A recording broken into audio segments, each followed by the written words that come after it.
Islam established robust legal and economic rights for women centuries before such rights were widely available in the West.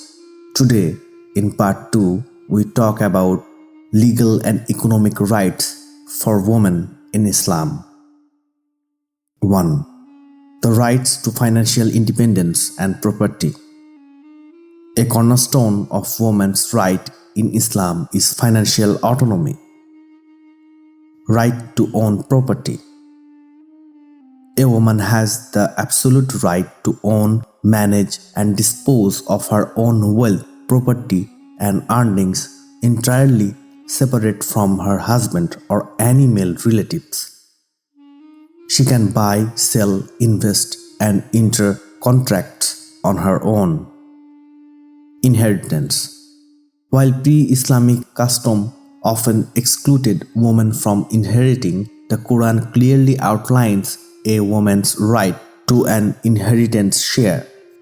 For men, is a share of what the parents and close relatives leave, and for women is a share of what the parents and close relatives leave, be it little or much, an obligatory share. Quran, Surah 4, Ayat 7.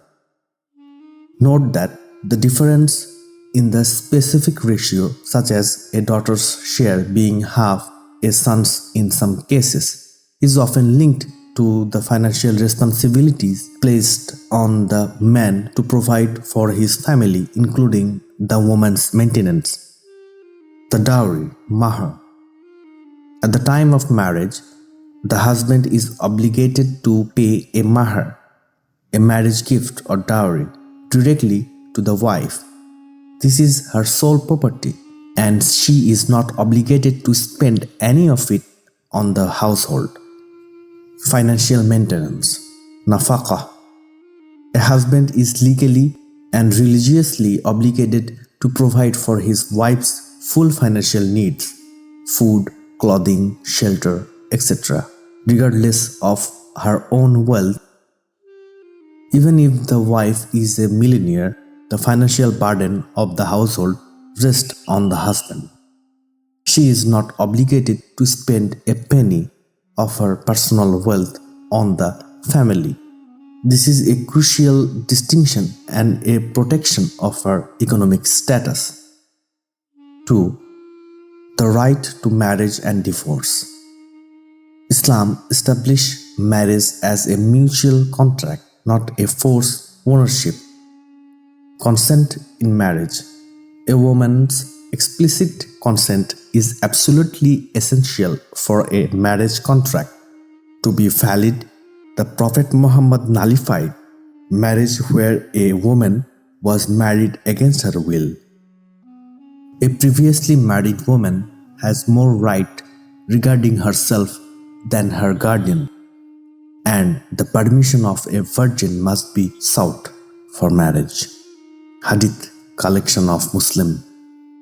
The right to seek dissolution.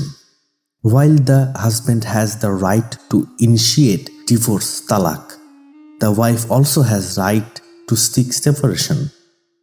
Delegated divorce, isma. She can ask for the right of talaq to be delegated to her in the marriage contract. Judicial divorce, fasq. She can seek divorce from a judge on grounds like cruelty, non-maintenance, or desertion.